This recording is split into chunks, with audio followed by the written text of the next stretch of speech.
ज़्यादा नीचे है ना? हाँ ज़्यादा नीचे। थोड़ा।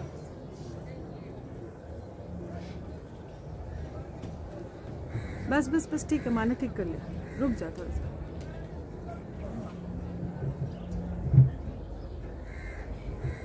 बस बस बस ठीक है।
विश्वं दर्पण दृश्यमान नगरी तुल्यं निजान्तर्गतं पश्यन्नात्मनि मायया बहिर्भूतं यथा निद्रया यः साक्षात् कुरुते प्रबोधसमये स्वात्मानमेवाद्वयं तस्मै श्रीगुरुमूर्तये नमः इदं श्रीदक्षिणामूर्तये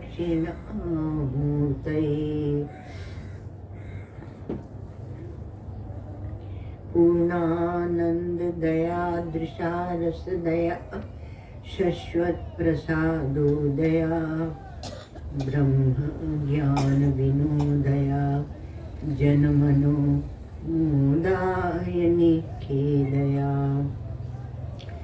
विश्व प्रेम विकास हास मुदया त्रैलोक्य संपदया पूर्णानंददया मदीय मनसे कांचित् कणां यच्छतु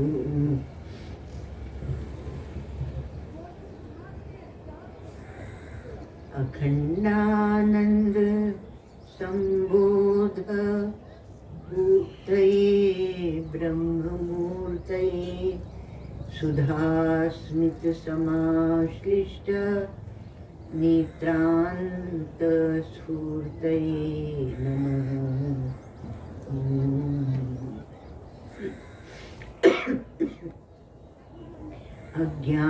अज्ञानान्तर्गहन पतितान् आत्मविद्योपदेशै त्रातुं लोकान् भवदवशिखा तापपापच्यमानान् मुक्त्वा मौनं वटविटपिनो मूलतो निष्पतन्ति शम्भोर्मूर्तिश्चरति भुवने शङ्कराचार्यरूपा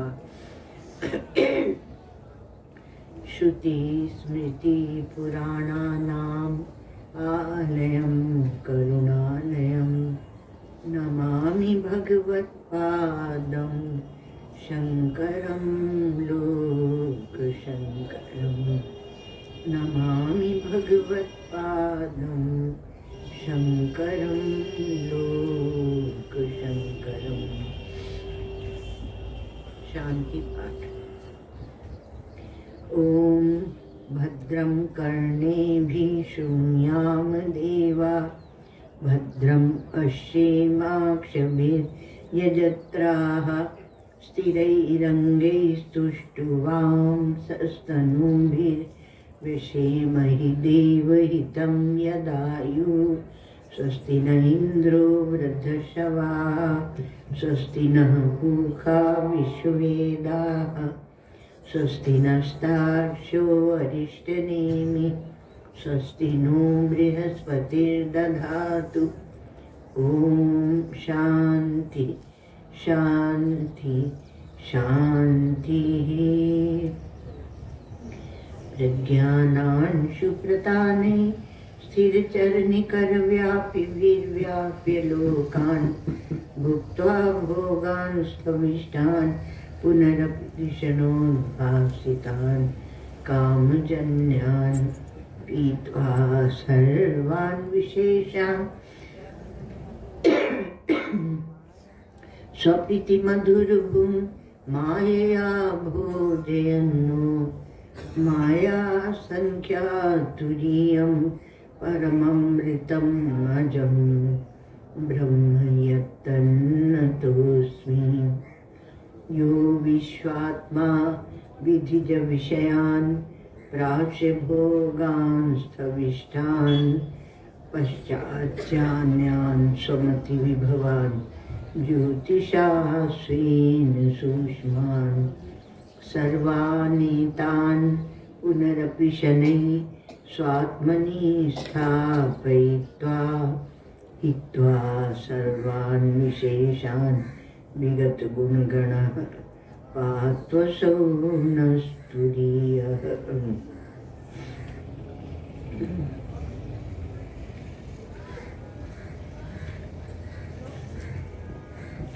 नौवीं पाठ करें। नौवीं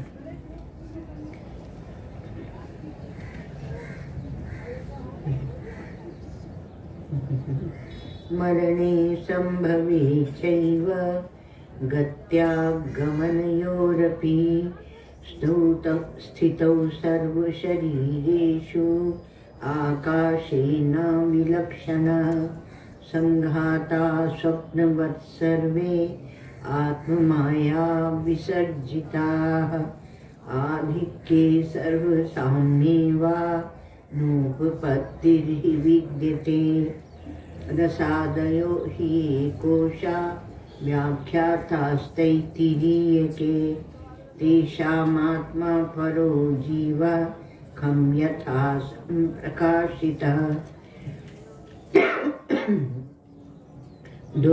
द्वयोर्मधुज्ञाने परं ब्रह्म प्रकाशितं पृथिव्यामुदरे चैव यथाकाशः प्रकाशितः जीवात्मनोरनन्यत्वम् अभेदेन प्रशस्यते नानात्वं निन्द्यते यच्च तदेवं हि समञ्जसम्।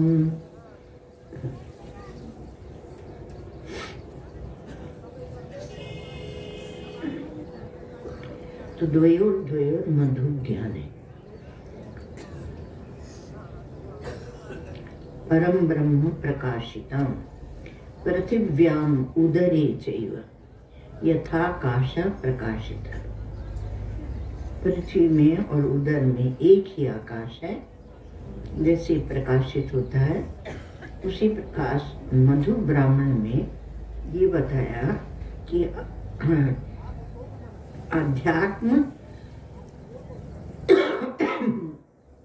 और अधिदैवत इन दोनों स्थानों में एक ही ब्रह्म निरूपित किया गया। तो मधु विद्या में जो मधु है वो मधु है क्या? क्योंकि जैसे वहाँ कल आपको सुनाया था कि बहुत सारे जोड़े बता दिए कि इनमें और इनमें, इनमें और इनमें, ऐसे ये सब में ये जो जोड़े बताए हैं इनमें बाहर भी और अंदर भी, भीतर भी और बाहर भी मधु है। तो ये मधु क्या है? तो मधु का हम लोगों ने देखा था कि जो सबको एक मादकता देता है वह मधु, और जो मतलब मीठा है, रसत्व है जिसमें, वो मधु। मोदन्ते अनेन इति और माद्यन्ते अनेन और मन्यते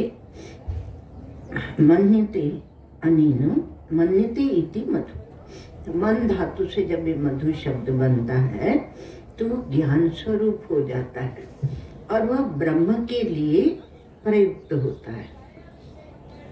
तो यह क्या है? ये आत्मा अयमेव स यो अयम आत्मा। तो आत्मा शब्द का एक अर्थ ये होता है कि जो आपका सार है, जो रस है, जिसके बिना जीवन नहीं है, वो आत्मा है ना। और उसी प्रकार से जो मधु है, तो मधु को क्या आप समझ लिया? फूलों का सार, फूलों में जो रहता है। तो ज्ञान स्वरूप वह मधु है, वह ब्रह्म के लिए प्रयुक्त होता है। तो अयमेव स यो अयम आत्मा, इदम अमृतम, इदम ब्रह्म, इदम सर्वम। तो यह उपनिषद में कहा गया कि सबका जो आत्मा है, जो सबका अमृत है, वह सबसे जो सबका मीठा है, सबकी जो मिठास है, वह कौन है? तो फिर वहाँ ये बताया गया कि दूसरे में जो हम प्रियत्व की कल्पना करते हैं वह ठीक नहीं है। आत्मनस्तु कामः सर्वम प्रियम भवति। अपने आत्मा में ही सब प्रियता है। तो इससे क्या हुआ कि आपको निरपेक्ष कर दिया। जितनी निरपेक्षता बढ़ेगी उतनी ही आपकी स्वतंत्रता बढ़ेगी, आप पराधीन नहीं रह जाएंगे। अब दूसरी बात यह है कि तो हम ही सब कुछ हो गए। तो कहा हाँ, सर्वरूप जब आप आत्मा को जानते हैं तो जब सर्व का पक्षपात करते हैं तो आत्मा का पक्षपात हो जाता है।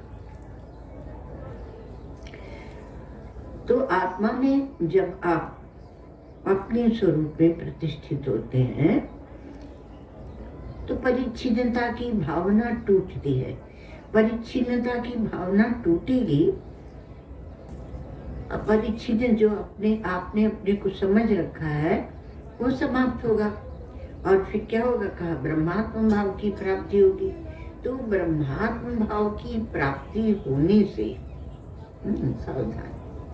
सावधान ना, क्या हम स्वकेंद्रित हो जाते हैं अथवा तो ब्रह्मात्म भाव की प्राप्ति होने से हम व्यापक हो जाते हैं, अर्थात सब में अपनी आत्मा को जानने लगते हैं। एक बात है, जितनी जितनी आपका सर्वात्म भाव बढ़ेगा उतनी ही आपकी सबके प्रति प्रियता भी बढ़ेगी। जो ये कहते हैं ना कि वो ज्ञानी है इसलिए लड़ते हैं, वो ज्ञानी है इसलिए किसी को भी डांटते हैं, गाली देते हैं। तो ऐसा उपनिषद में ऐसा नहीं कहा। ये तो हमारी उपनिषदें हैं, तो वो उसमें ऐसा नहीं कहते। उसमें कहते हैं कि नहीं, आपका जितना सर्वात्म भाव बढ़ेगा तो जितनी आपकी प्रियता अपने आप में है उतनी ही आपकी प्रियता सर्व के प्रति हो जाएगी।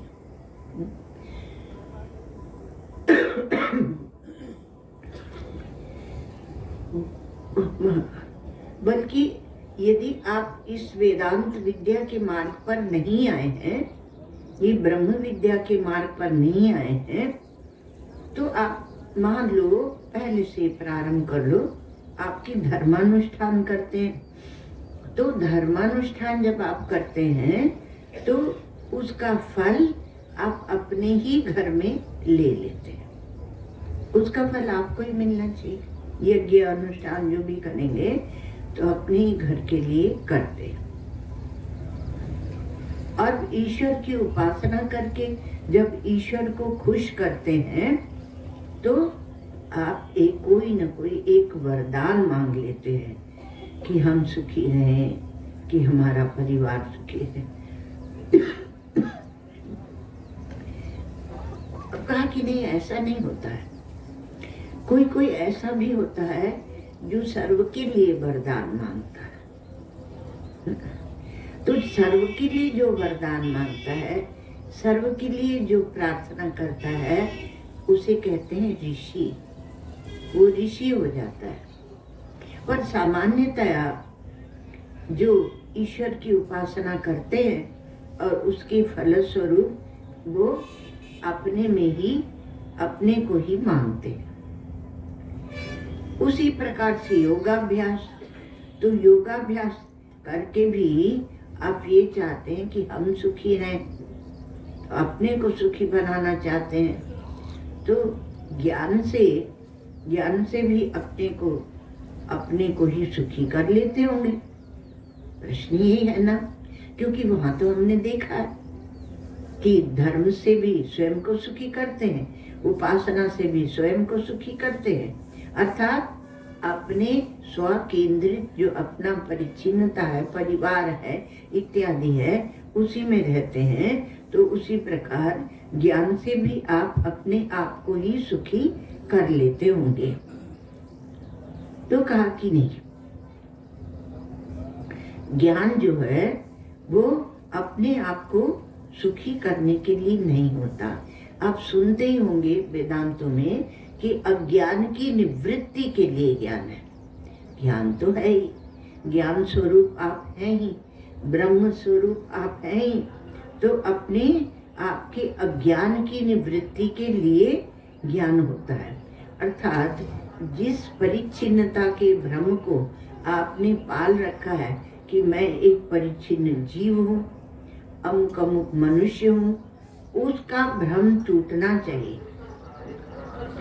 तो उन मान्यताओं को टूटे, और जो सब है वह मैं हूँ, और जो मैं हूँ वह सब है। ऐसा तो इसमें क्या हुआ कि इसमें आत्मलीनता जिसकी बात हो रही थी, किंतु आत्मलीनता तो कहीं न कहीं बनी रही, परंतु आत्मा की जो परिच्छिन्नता थी वो कट गई। आत्मा की स्वीकृति तो आपने दी, आत्म तत्व की स्वीकृति है, पर उस आत्म तत्व की जो परिच्छिन्नता थी वह कट गई। ये आपके ब्रह्म विद्या का यह लक्ष्य है, यह दृष्टि है। तो सबका सुख जो है वह अपना सुख हो जाता है, और सबका ज्ञान अपना ज्ञान हो जाता है, और सबका स्वार्थ अपना स्वार्थ हो जाता है, सबका हित अपना हित हो जाता है। तो ये अपनापन की जो भावना है इसको काटते नहीं है, पर इसका ऐसे कह लीजिए कि विस्तार हो जाता है, इसकी वृद्धि हो जाती है। और जितनी वृद्धि होगी ये आपकी आत्मीयता की, उतना ही व्यक्ति वह आत्मलीन नहीं होएगा, पर उसकी व्यक्ति निष्ठा छूटेगी। और आप देखते हैं अभी के दृष्टांत लीजिए, आपके पुराणों में, आपके कथाओं में तो बहुत है, लेकिन अभी का दृष्टांत लीजिए कि आपके यहाँ आपके गुरु गोविंद सिंह हुए। तो एक युद्ध में 2 बेटे तो चुन दिए गए और 2 बेटे मारे गए युद्ध में, जो थोड़ा बड़े थे, और जो छोटे थे वो चुन दिए गए कि आप विधर्म को, इस्लाम को स्वीकार करो। उन्होंने कहा नहीं स्वीकार करेंगे। तो जो बड़ा भाई है वह जब चुना जा रहा है उनको सरहिंद में, तो छोटा भाई देखता है कि बड़े भाई की आंख में आंसू आ गए। तो कहा कि तुम क्यों, ये कहानियां आप इनके तात्पर्य को समझना कि आत्मीयता कितनी बढ़ती है, अर्थात किसके साथ वह तादात्म्य करता है। वह राष्ट्र के साथ, देश के साथ, धर्म के साथ, बहुत बड़ी वस्तु के साथ तादात्म्य करता है, इसलिए उसको हम लोग सम्मान देते हैं। तो कहा कि तुम्हारी भैया, मतलब बड़े भाई से पूछा कि बड़े भाई आपकी आंख में आंसू क्यों आ गए, क्या आपको प्रसन्नता नहीं है कि हम धर्म के लिए अपना बलिदान दे रहे हैं, हम इतने बड़े मार्ग पे चल रहे हैं। तो बड़े भाई ने कहा कि नहीं, मैं बड़ा हूँ तो बलिदान मेरा पहले होना चाहिए था, पर तुम्हारा पहले होगा, क्योंकि जब चुनते हैं ना ईंट लगा के, तो छोटा है वो पहले ढक जाता है और बड़ा है वो बाद में ढकता है। तो कहा कि मैं इसलिए दुखी हूँ कि पहले मुझे जाना चाहिए था, मेरा बलिदान होना चाहिए था, पर तुम्हारा पहले हो रहा, तो तुम भाग्यशाली हो और मैं तुमसे पीछे रह गया। तो ऐसे वो बोलते हैं। तो इतना बड़ा व्यक्तित्व का त्याग, वो धर्म में उतर के आ गया, और इतना बड़ा धर्म के साथ, राष्ट्र के साथ तादात्म्य।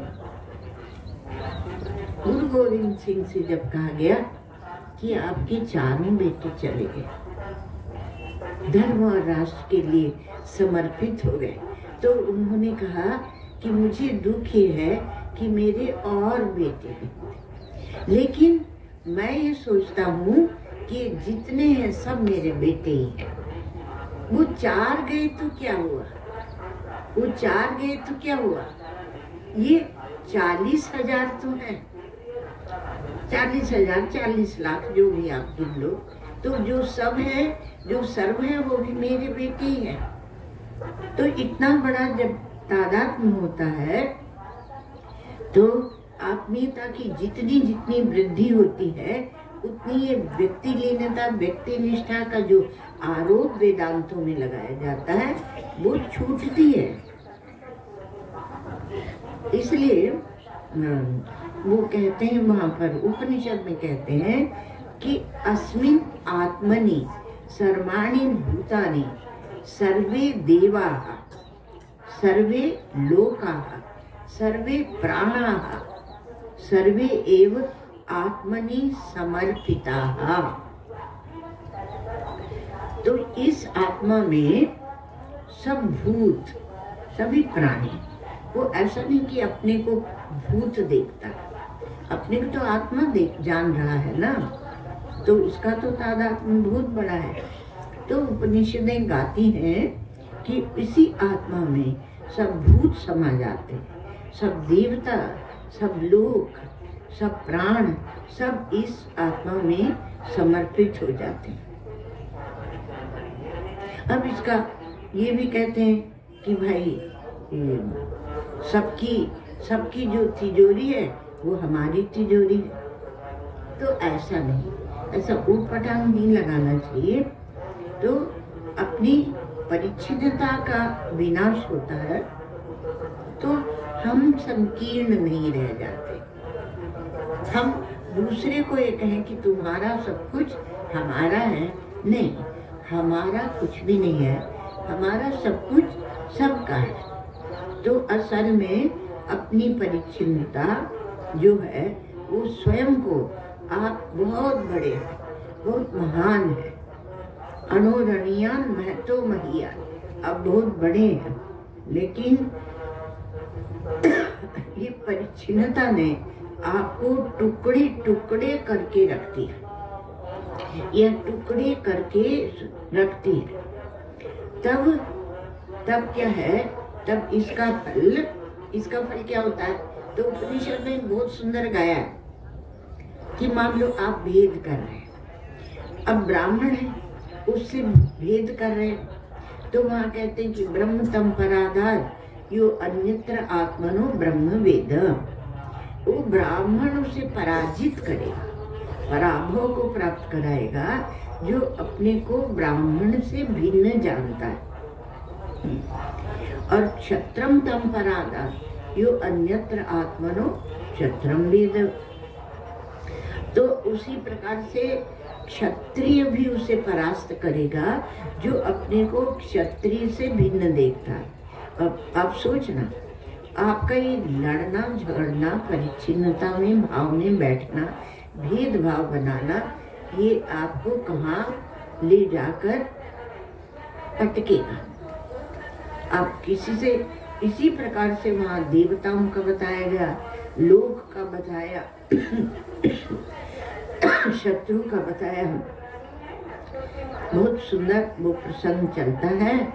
और अंत में जो प्रसिद्ध श्रुति वो आती है कि तद एतद ब्रह्म, अयम आत्मा ब्रह्म। ये वहाँ बृहदारण्यक में भी अयम आत्मा ब्रह्म है। तो अयम आत्मा ब्रह्म अपूर्वम अनंतरम,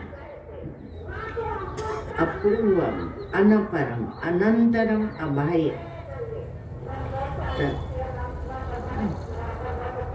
तद एतद, ये इसके द्वारा देश काल का निषेध किया जाता है। अपूर्वम माने उसका कोई बाप नहीं, मतलब जनिता नहीं है, न तस्य कश्चित जनिता न चाधिपहम। तो भेद मात्र को यहाँ मिटाया जाता है। अपूर्वम अनपरम, और उसके बाद भी कुछ नहीं है, वो कारण भी नहीं बनता। श्रुतियाँ निषेध करती हैं कि वह परमात्मा, वह ब्रह्म किसी का कारण भी नहीं बनता। अब बाह्य, उसके बाहर कुछ है और अंदर कुछ है, तो अबाह्यम अनंतरम, अंतर बाहर का भेद नहीं है। हमारे श्री महाराज जी कहते कि अंदर बाहर का भेद तुम बनाते कैसे हो?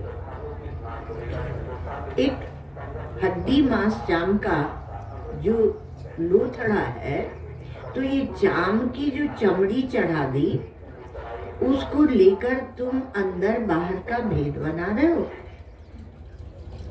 क्योंकि मन तो आपका सूक्ष्म है, मन आपका इतना सूक्ष्म और पवित्र है, वह तो आत्मा से एक होकर रहता है। निर्विषय मन आत्मा से पृथक नहीं है। जब वो सविषय होता है तभी उसका नाम मन हो जाता है। सविषय आत्मा का नाम मन है, तो तब वो मन कहलाने लगता है। तो हम जब भेद बनाते हैं तो एक जो चमड़ी चढ़ी हुई है उसी को लेकर भेद बनाते हैं, तो उसी से अंदर और बाहर करते हैं। तो अंदर बाहर तो कुछ है नहीं, और पूर्व पश्चात भी है नहीं।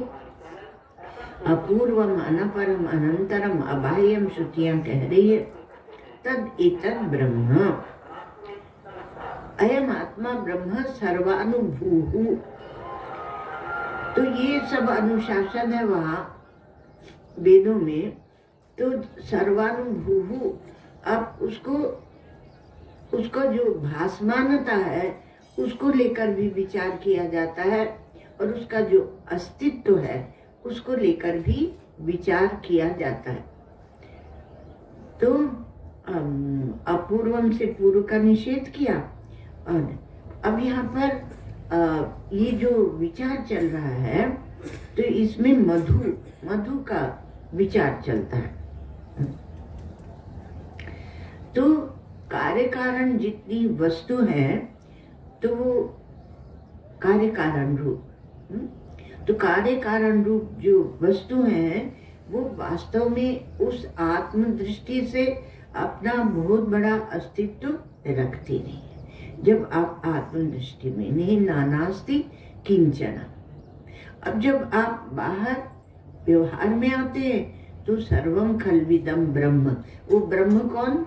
आपकी आत्मा। तो वहां पर कार्य कारणात्मक वह काल नहीं है, और बाहर भीतर का वाचक वो देश नहीं है, अर्थात भेद नहीं है।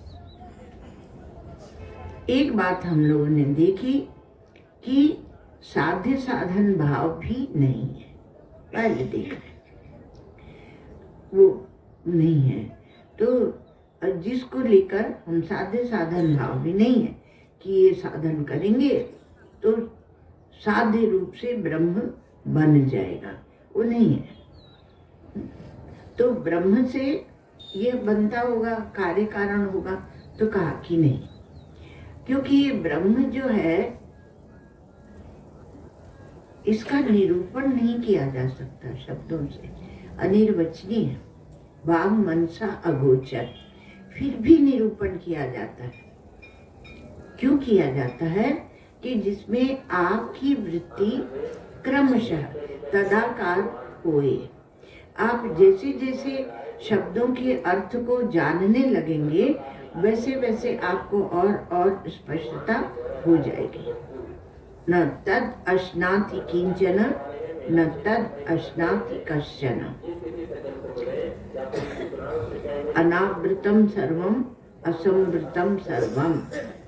तो इसी प्रसंग में बृहदारण्यक उपनिषद ने जब कहा सर्वानुभूः, अर्थात सर्वम अनुभवति, सबको का अनुभव करता है। तो शब्द स्पर्श रूप रस गंध जो कुछ भी जो भी मालूम पड़ता है, तो मालूम पड़ना वह उसी आत्मा के होने से ये सब मालूम पड़ना भी है। यदि आत्मा नहीं, ब्रह्म नहीं है, तो किसको क्या मालूम पड़ेगा? आप हैं तो सब कुछ मालूम पड़ता है। मान लो कि ईश्वर आपके सामने आ जाए, कहा कि हम अपने इष्ट को ही चाहते हैं और कुछ नहीं चाहते, तुम्हारा ब्रह्म तुम रख लो। तो वो क्या है कि जब बालक ऐसे कुछ बोलते हैं तो बड़े लोग केवल मुस्कुराते हैं, ऐसे वेदांती केवल मुस्कुराते हैं। तो बोलते हैं कि हमें तो केवल ईश्वर चाहिए। तो ब्रह्म कोई एक ऐसी वस्तु नहीं कि जिसका ज्ञान होता है, वहाँ तो आप स्वयं ब्रह्म है ही, केवल अज्ञान की निवृत्ति होती है, अविद्या की निवृत्ति होती है। तो मान लो तो कहते हैं कि हम सच्चित आनंद उसका स्वरूप लक्षण बताते हैं, और साथ में अभेद अद्वितीय सच्चिदानंद के साथ अभेद एक अद्वितीय आत्म तत्व सच्चिदानंद घन सजाति विजाति स्वगत भेद से रहित, ऐसा, और प्रत्येक आत्मा से अभिन्न। तो सामने आवे, ईश्वर आ गए, आपके इष्ट देवता आपके ईश्वर सामने आए और आपको मालूम ही नहीं पड़े तो सामने आए और आपको जो भासमानता सर्वानुभूः सर्वम अनुभवति, तो वो आपके सामने आ जाए पर आपको मालूम नहीं पड़े तो इसलिए मालूम पड़ना कितना जरूरी है। मालूम पड़ना वही आत्मनिष्ठ होना है। तो ये देश, ये काल, ये वस्तु, ये अपना और पराया, स्थूल शरीर, सूक्ष्म शरीर, कारण शरीर, सबका अनुभव इसी को होता है। यही सर्वाधिष्ठान और सर्व साक्षी है। ये एतत् तदेतत् ब्रह्म, तत् एतत् ब्रह्म, तो ये सर्वाधिष्ठान है और सबका साक्षी है। किसका साक्षी है? यदि आप स्थूल शरीर से जुड़ते हैं तो उसका भी वह साक्षी है, अर्थात चेतनता आपको वही दे रहा है। सूक्ष्म शरीर से जुड़ते हैं तो वहाँ भी वह है, और कारण तो वहाँ भी वह है, अर्थात सबका अनुभव इसी को होता है। अब हम इसको, वो सबका अनुभव कर रहा है, अर्थात अधिष्ठान और साक्षी है। अब हम इसको एक में केंद्रित कर देते हैं। जैसे कि हम कोई स्वप्न देखें, और उस स्वप्न में जो स्वप्न पुरुष है उसके साथ अपने को जोड़ लें, तो हम स्वप्न के दृष्टा ही नहीं देखते, अपने को उस स्वप्न पुरुष के साथ जोड़ लेते हैं, और उस स्वप्न पुरुष के साथ जोड़कर और वहाँ हम ऊंचा नीचा, बड़ा बुरा भला, ये सब बनाते रहते हैं। तो उसके साथ जैसे हम ये नहीं देखते, हम केवल शुद्ध ज्ञान स्वरूप। अच्छा, ये कठिन क्या है? आप केवल ज्ञान, केवल शुद्ध ज्ञान स्वरूप, वो इसलिए नहीं जान पड़ता, उसको नहीं देख पाते, क्योंकि आप और बहुत कुछ बने हुए हैं। तो ये जो ईश्वर को ही मालूम पड़े कि मैं हूँ, तो उससे क्या आपका उपकार होगा? ब्रह्म है, और ब्रह्म को जानता है, ईश्वर है, और ईश्वर को ये पता है कि मैं हूँ। और उसकी उपाधि क्या है? उसकी माया उपाधि है, और माया उपाधि जो ईश्वर की है उसके साथ वो तादाद में नहीं करता है। उसके उपाधि असंसृष्टत्वम ईश्वरत्वम, उपाधि असंस्पृष्टत्वम ईश्वरत्वम, जो उपाधि से असंग रहता है उसे कहते हैं ईश्वर। बहुत से वेदांत के विचारक कहते हैं कि चलो हम निरुपाधिक ब्रह्म न हो सके तो कोई बात नहीं, हम ईश्वर तो हो ही जाते हैं। और फिर महाराज प्रयोग करते हैं, होना चाहिए, कुछ ऐसे भी होना चाहिए। तो एकांत में बैठ के और बोलते हैं हमारा संकल्प कितना पक्का, दृढ़।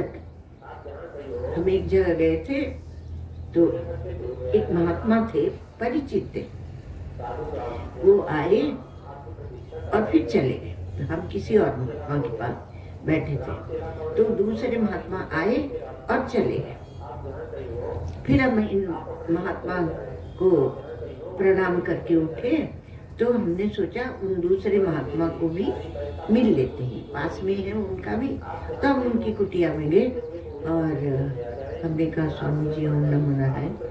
तो बोले देखो हमें पता था कि तुम आओगे, क्योंकि जब हम वहाँ से निकले तो हमने संकल्प कर लिया आना है इसलिए हमारे संकल्प से बंद कर तुम्हें आना ही है। तो हमें पता था कि तुम जरूर आओगी। तो आपने इस ज्ञान को किस में लगाया महाराज? ये दुनिया के संकल्प करने में। अच्छा, उसकी हम बुराई नहीं कर रहे हैं, पर आपको सावधान कर रहे हैं कि आप अपनी निष्ठा में दृढ़ रहिए। सर्वानुभूहु जब श्रुतियाँ कहती हैं तो उसका ये अर्थ नहीं है कि आप व्यवहार में उसका ऐसे उपयोग करें। कि हमने उसको स्तंभित कर दिया, कि उसको बुला लिया, कि उसको उसका हृदय बदल दिया। ऐसा नहीं ना, ये एक मतलब सावधानी के लिए, सचेत करने के लिए बताया जाता है।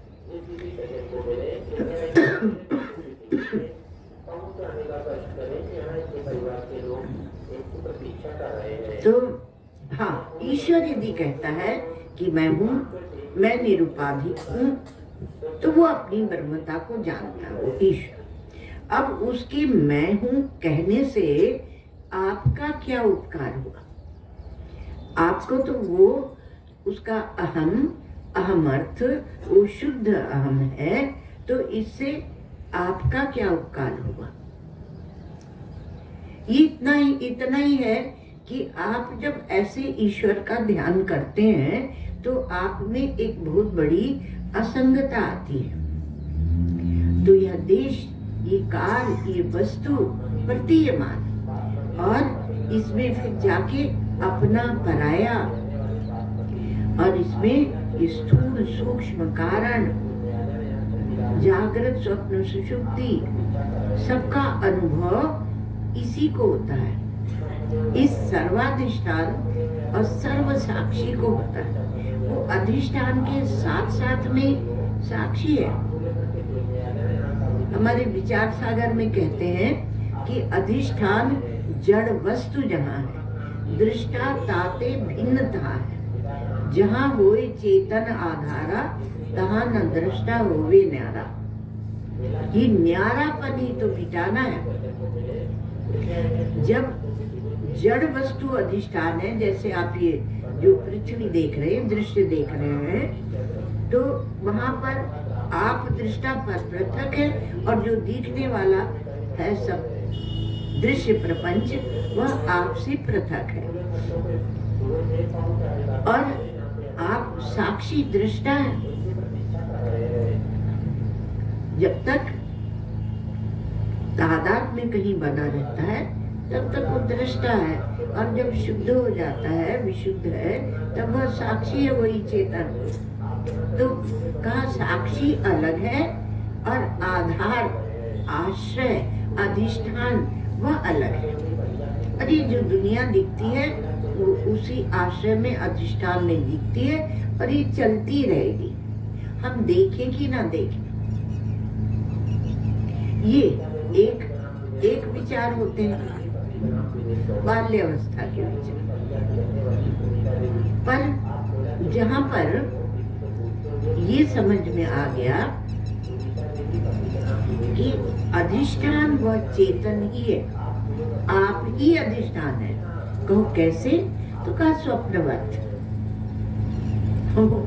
बोलते हैं, जो पूर्व पक्षी है वह बोलता है कि इन वेदांतियों से इनका स्वप्न का दृष्टांत छुड़ा लो, और घटाकाश और मठाकाश छुड़ा लो, और रज्जु सर्प छुड़ा लो, तो किसी काम के नहीं रह जाएंगे। इनका जो मिथ्या मिथ्या कहना है, ये सब कुछ काम का नहीं रह जाएगा।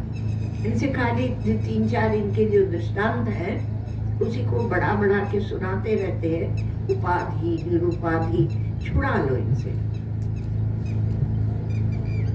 तो क्या है कि नुकसान तो भाई उसका नहीं होगा, सबका होगा। तो ऐसा है। तो ब्रह्म जो है वो अधिष्ठान भी है और साक्षी भी है। उसी प्रकार से आप अधिष्ठान भी है और साक्षी भी है, क्योंकि आप में ये सारी सृष्टि फुरफुरा रही है। आप हैं तो ये सृष्टि है, आपकी दृष्टि में ये सृष्टि है। इसको अजातवाद का दूसरा नाम एक और भी है, और वह है दृष्टि सृष्टिवाद। इसका नाम एक और भी है, वह है एक जीववाद। अर्थात एक जो महाजीव है उसी से सब सृष्टि की प्रतीति हो रही है। तो इसलिए यहाँ पर ईश्वर कोई और नहीं है, एक ही चेतन है, और उसमें ही उपाधियों के परिवर्तन से आपने भेद बनाए हैं। तो ये मधु विद्या जो है, इसमें ब्रह्म का एक साधारणीकरण किया गया।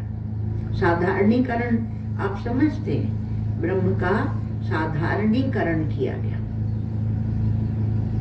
अर्थात सबके साथ में लाके, सबके बीच में लाके उस ब्रह्म को रख दिया गया। हम इसको और कल भी खोलेंगे, ऐसा सोच रहे हैं, आगे क्या होगा पता नहीं, तो कल भी खोलेंगे। तो इसलिए ये कहा कि जैसे वहां दो जगह में एक ही वस्तु है, वैसे वो मधु अर्थात सार, आपकी आत्मा, इसी को मधु विद्या कहते हैं। तो ये मधुवातादितायते मधुक्षरन्ति सिंधवा माधवीर्ना संतौषधि। तो वो उसमें उसी ब्रह्म में ही ये वायु चल रही है, मधु वातादितायते। वो इतनी मीठी आनंददायक यह वायु चल रही है, पर हमारा दिमाग तो महाराज इतना उलझा हुआ है कि हम कैसे इसको समझे, कैसे देखें, कैसे जाने कि वह ब्रह्म ही वायु के रूप में चल रहा है।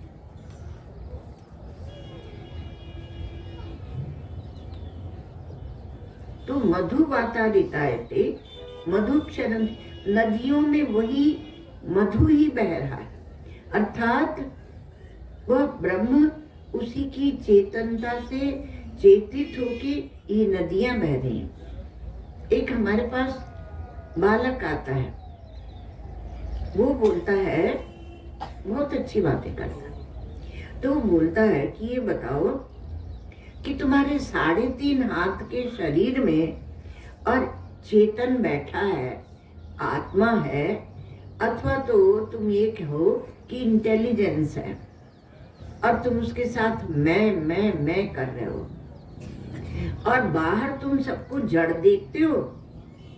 बाहर जो गंगा माता वहां से निकल के, हिमालय से निकलकर और समुद्र तक जा रही हैं, इतने किलोमीटर उनकी लंबाई है, सबको तृप्त करती हुई अपने आनंद में नाचती हुई जा रही हैं। कितने लोग आके इनका आनंद ले रहे हैं। तो उनको तुम बिना इंटेलिजेंस के मानते हो, उनको तुम बिना चेतन के मानते हो, उन्हें तुम जड़ मानते हो, तुम कितने बेवकूफ हो। वो विदेशियों को भी ऐसे ही डांट देता है। देखो कितना सरलीकरण कर दिया गया, साधारणीकरण कर दिया गया उस परमात्मा का, उस ब्रह्म का, और उस चेतन का, उस परमात्मा का जब साधारणीकरण कर दिया गया, तो उसको ये भौतिकवादी ये सहन नहीं कर सके, ये उसे देख नहीं सके, और उन्होंने कहा कि यह सनातन धर्म संकीर्ण है, इसकी दृष्टि संकीर्ण है, अर्थात पिछड़े हुए हैं। हमारे तो जो एक पैगंबर ने दिया है वो बाद में दिया ना, इनका तो पहले का है, पूर्व का, वो बाद में दिया, तो वो मॉडर्न है, वो साइंटिफिक, वो आगे बढ़ा हुआ मत है, मजहब है, पंथ है। तो सनातन धर्म की दृष्टि को क्या जानेंगे? जब इस सिद्धांत को नहीं जानेंगे तो कैसे जानेंगे? तो जैसे कि आकाश प्रकाशित होता है, उसी प्रकार से परम ब्रह्म प्रकाशित है, पर हम अपने दोषों के कारण नहीं देख पाते उनको। आप एक बार निर्दोष होके देखें तो सर्वत्र परमात्मा है, नहीं देख पाते तो ऋषि मुनियों ने कहा कि हमारी पवित्र नदियों में ही देख लो, इन पवित्र नदियों में देख लो कि वह ब्रह्म ही वहां पर बह रहा है। इसलिए हम लोग गंगा को क्या बोलते हैं? भगवती गंगा को, गंगा मैया को कि वो ज्ञान और वैराग्य की उर्मियां उनमें नाचती रहती हैं, लहराती रहती हैं। वो अमृत स्वरूपा है, वो ब्रह्म द्रव है, वो अमृत द्रव है। और इसी के लिए लोग आते हैं, इतने सारे इकट्ठे होते हैं। यद्यपि उनको इतनी स्पष्टता नहीं है, लेकिन कहीं कुछ स्पष्टता तो उन्हें इस सनातन धर्म ने दी है, इसलिए वो आते हैं। तो यथाकाशः प्रकाशितम परब्रह्म प्रकाशितम। और परब्रह्म कैसे प्रकाशित होता है? कहा जैसे आकाश, जैसे आकाश में आपको सब दिखता है तो वैसे ही वह दिखता है। तो आप एक एक व्यक्ति में न देख के उसके अंदर जो चेतन है, जो अमृत है, उसको देखें, उसको देखने की अपनी दृष्टि बनाए। हम केवल जब दूसरे को ही देखते रहते हैं तब हमारी दोष दृष्टि बढ़ जाती है। एक सावधानी की बात बता रहे साधकों को, हम दूसरों को देखते ही रहते हैं, इसलिए आपकी क्या बढ़ती? दोष दृष्टि बढ़ती और कुछ नहीं होता। आप ये कहते हैं कि नहीं हम सेवा करते हैं, बहुत अच्छा, आप सेवा कीजिए, लेकिन सेवा के साथ प्रियता भी होती है, सेवा के साथ आनंद भी होता है, सेवा के साथ क्षोभ, क्रोध, ईर्ष्या, द्वेष, ये सब नहीं होते। आप स्वयं सोच के देख लीजिए, जहाँ सेवा है वहाँ प्रेम है। कोई सेवा करते और हंसते ही रहते तो बोलते भाई तुम थोड़ा गंभीर हो जाओ, थोड़ा सावधानी सेवा करो। तो वहां भी थोड़ा प्रभाव तो है, पर कम से कम आनंद में सेवा हो रही है। ये तो नहीं कि हाय हाय हम दबे जा रहे हैं सेवा कर करके। हम कर रहे हैं सेवा इस शिविर में और दूसरे लोग कोई सेवा नहीं कर रहे हैं। बहुत बड़ी शिकायतें हैं यहाँ पर आने वाले तीर्थयात्रियों के साथ। यहाँ के मैनेजमेंट को, भाई मैनेजमेंट को भी तो कभी संबोधित करना चाहिए। तो मैनेजमेंट को बड़ी शिकायतें हैं, हम ही लोग सेवा करते हैं और जो तीर्थयात्री आते हैं वो कुछ हाथ ही नहीं बटाते हैं, उन्हें सिखाना पड़ेगा। अब कहाँ सिखाओगे तब तक 4 दिन में चले जाएंगे। फिर आए, फिर उन्होंने सिखाने लगे, तब तक वो चले गए। तो आप जितना कर सकते कीजिए, दूसरा छोड़ दीजिए। वैसे इस बार का शिविर लगाया ही भगवान श्री कृष्ण ने, इतनी कथाएं आपको सुना सकते, उन्होंने लगाया। आपको एक दृष्टांत देते, यहाँ ये सब जो फोटो खींच रहे हैं ना, तो ये लोग, इन लोगों में भी आए और गए, स्थिर वाले नहीं थे। तो किसी को, वो भूपेंद्र को भेज दिया, वो आके इसको संभालने लगा। ना हम लोग उसको जानते, ना हमने उन्हें निमंत्रण दिया, वो कवि की सेवा में आए, पर उन्होंने बहुत कुछ संभाल लिया, ये संभाला वो संभाल। तो किसने लगाया उन्हें सेवा में? वो श्री कृष्ण ही कर रहे हैं। हाँ, तो जो जिसको प्रेम है वो खुद सेवा करेगा कि भाई हमारा शिविर है। नहीं तो सिखाते ही रह जाओगे कि भाई भोजन को, उसमें आपका एक क्लेश, एक क्षोभ ही बढ़ता है और कुछ नहीं। खुद आनंद में रहो, बस मुख्य बात है कि खुद आनंद में रहो। क्योंकि मधु, वो मधु जो ब्रह्म है, अर्थात मीठा है, अमृत स्वरूप है, आनंद देने वाला है, सबके अंदर बैठा हुआ है, केवल एक में नहीं है। मधु का इसीलिए दृष्टांत दिया गया, सब फूलों में वही मधु है और जितने व्यक्ति हैं सब मधु हैं और सबके अंदर वह बैठा हुआ है, वह चैतन्य रूप में, वह आत्म रूप में बैठा है। तो हम कहां से कहां खिसक कर और चले गए। इसलिए नरः शर्षभ मात्राणि पर छिद्राणि पश्यति। किसी के आंख में थोड़ा सा एक तिल है तो उसको भी देख लेता है। आत्मनो बिलो मात्राणी पश्यन्नपि न पश्यति। नर जो ये मनुष्य है, ज्ञान तो उसी को दिया जाता है। और बिलो मात्राणी, वो उसके कभी आंख में इधर एक ढेंढर हो जाता है, ढेंढर बोलते हैं उसको, तो उसको बिलो मात्र का मतलब इतना बड़ा वो ढेंढर है, उसको देखते हुए भी नहीं देखता। वो उसके बिना अपने को सुंदर समझता है। तो क्योंकि ये ब्रह्मा जी ने सबको वो कर दिया था, इंद्रियों को बहिर्मुख कर दिया था, तो हम इंद्रियों से देखते हैं। दृष्टि कितनी होती है, हम इंद्रियों से देखते हैं, हम मन से देखते हैं, हम बुद्धि से देखते हैं और हम आत्मा से देखते हैं। समझ गए आप लोग? तो ये आत्म दृष्टि जो है वह सर्वोत्कृष्ट दृष्टि है। आप इंद्रियों से देखते हैं, तो इंद्रियों को तो ब्रह्मा जी ने बनाकर और उनको बहिर्मुख कर दिया। परांची खानी व्यतृणत स्वयंभू तस्मात् परांग पश्यति नान्तरात्मा। तो बाहर ही वो देखती हैं, वो अंतरात्मा को देखने की शक्ति इंद्रियों में नहीं है।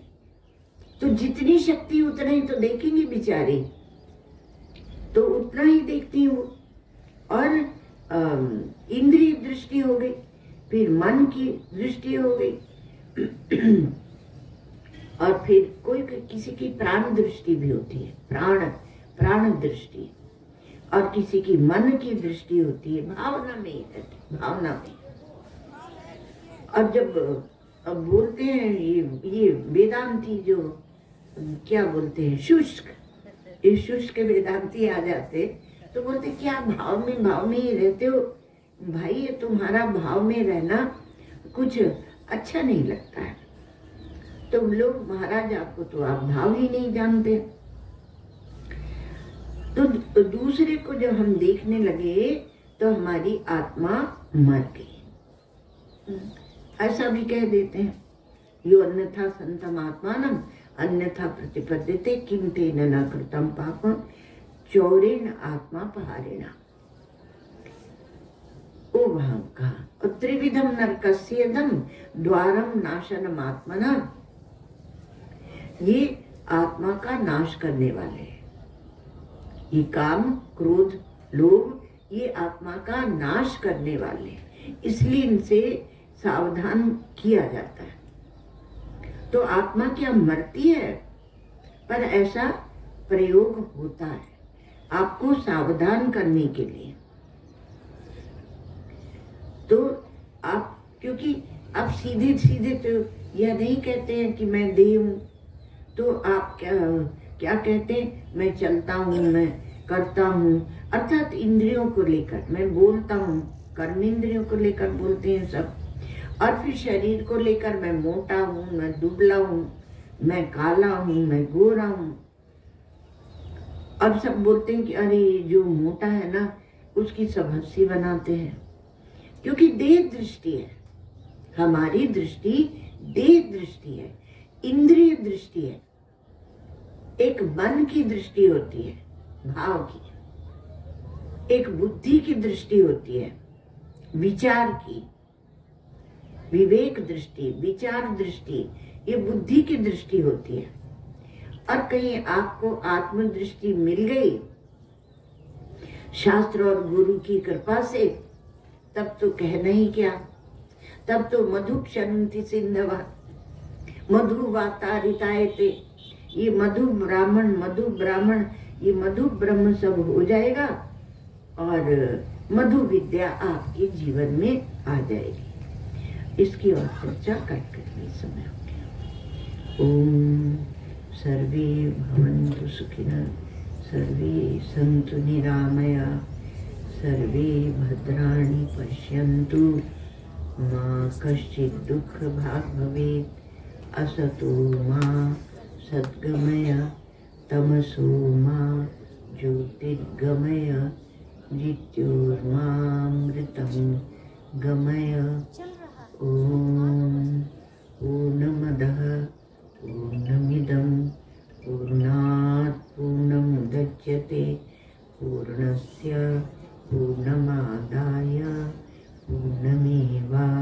भविष्यति। ओम शांति शांति शांति।